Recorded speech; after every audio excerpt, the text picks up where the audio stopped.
Christmas represents God's greatest attempt to break the shame cycle. Shame's goal, as we know, is separation. We saw in Genesis 3 how humanity became separated from and hiding from God, hiding from each other and hiding from God, mostly out of fear, a fear of being known, a fear of being seen, not in a fear of being busted, like we've always been taught. And since Genesis 3, God's desire has been to be known, to fix that, to resolve that issue. And in this idea of being known is how he intends to save the world, to recreate what it is he intended in Genesis. And if you really want to know somebody, you can't just understand what they did.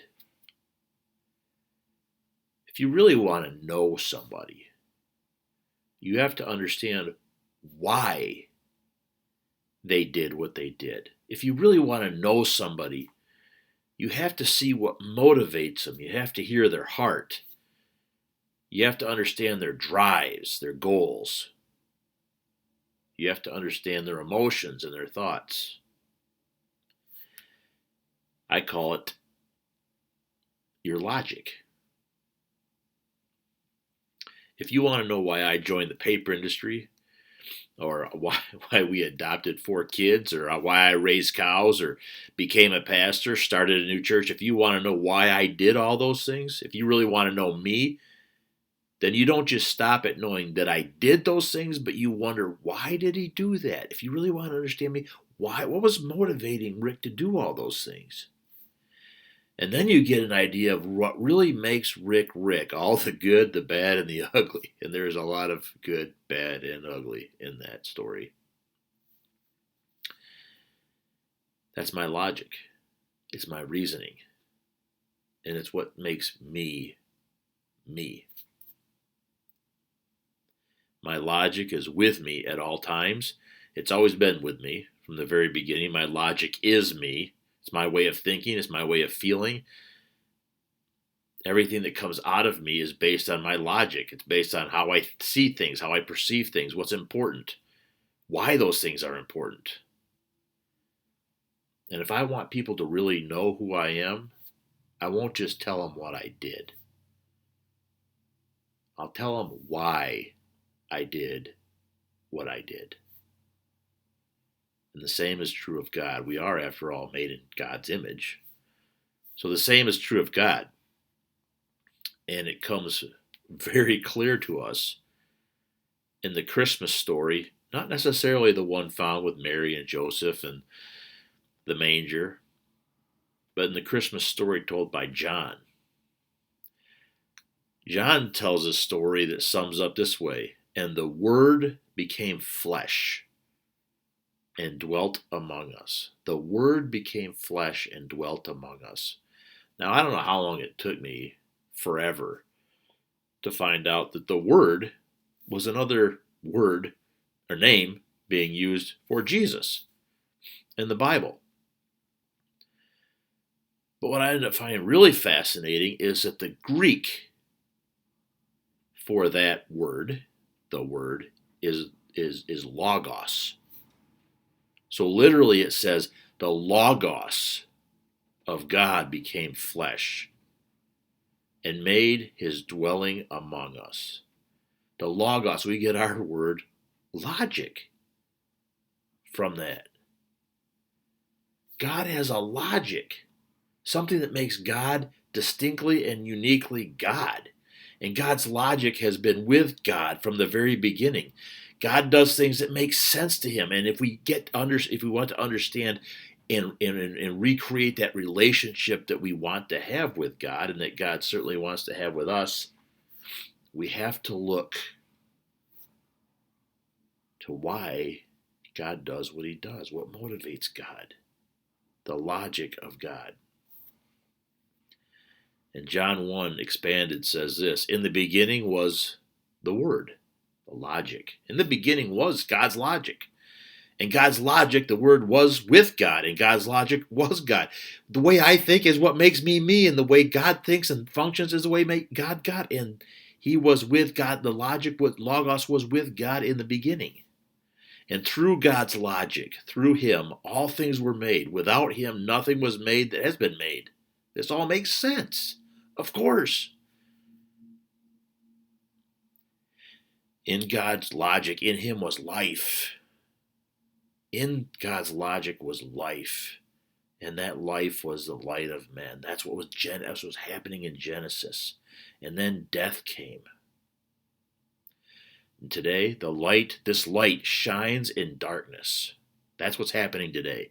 This light shines in darkness. Yeah, but the darkness hasn't understood it. We don't get it. It can be hard to explain yourself. I remember trying to explain myself to my kids when they were growing up, why I did what I did. I remember having a big argument with them one time because I wouldn't let them rollerblade down the neighbor's driveway. The neighbor's driveway is pavement. It goes straight downhill into the busiest part of our street. And you know what? They didn't care. They didn't care why I didn't want them rollerblading in the neighbor's driveway. All they cared about was I didn't let them rollerblade the neighbor's driveway.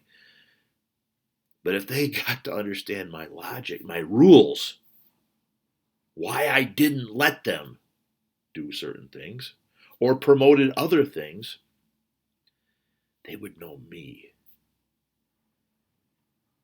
They would know how much I love them and how much I cherish them and how much I wanted the world for them to end in some other way than a blot in the street.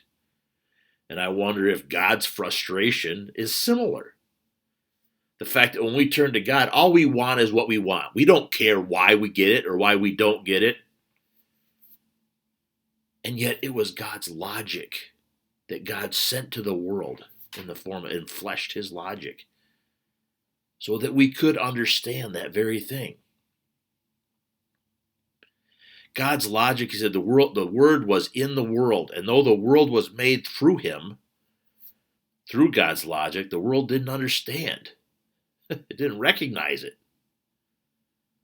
God's logic came to that which was its own, and His own didn't receive Him.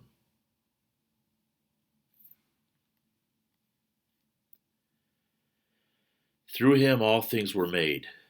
Without Him nothing was made that has been made. In Him was life, and that light was the light of men. That light shines in darkness, but the darkness has not understood it. Yet to all who receive Him, to all who believed in His name, He gave the right to become children of God. Children not born of a natural descent or human decision or husband's will, but born of God. God is desperate.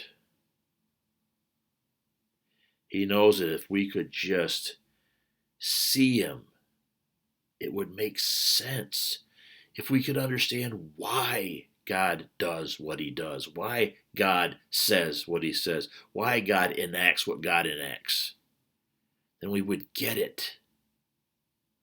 And the whole relationship would be what it was originally intended back in Genesis.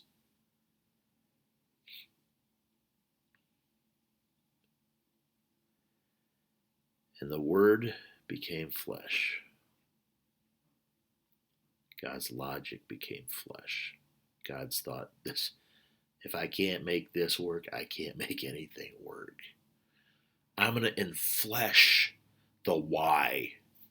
I am going to enflesh what makes me me, so that my creation can see me again in one last-ditch effort to break the chains that shame dominated into the Genesis story, into the Garden of Eden, that separated us for eternity from each other and from God. This is it.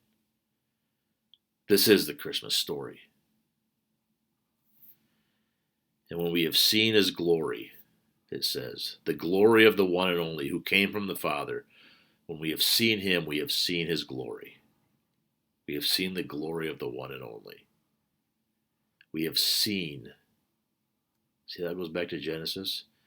When we say in Genesis, when we say we've seen somebody in all their glory, okay, today that means we've seen them totally naked. And that's what they were fearing for their lives in the Garden of Eden was that they would be seen in all their glory. And when we have seen Jesus, we have seen God in all God's glory. We've seen it all. God hid nothing from us. When we look at the Word, his logic, Jesus, that became flesh and dwelt among us. Now it's possible that the Easter story, the resurrection, gives us some sort of idea of what's going to happen to us when we're dead. It's the Christmas story. It's the Christmas story that gives us an idea of the battle we're in and the battle God is in to reverse the effects of Genesis and to be known by us, not just after we're dead, but today, right now, right here, while we are alive. That is the Christmas story.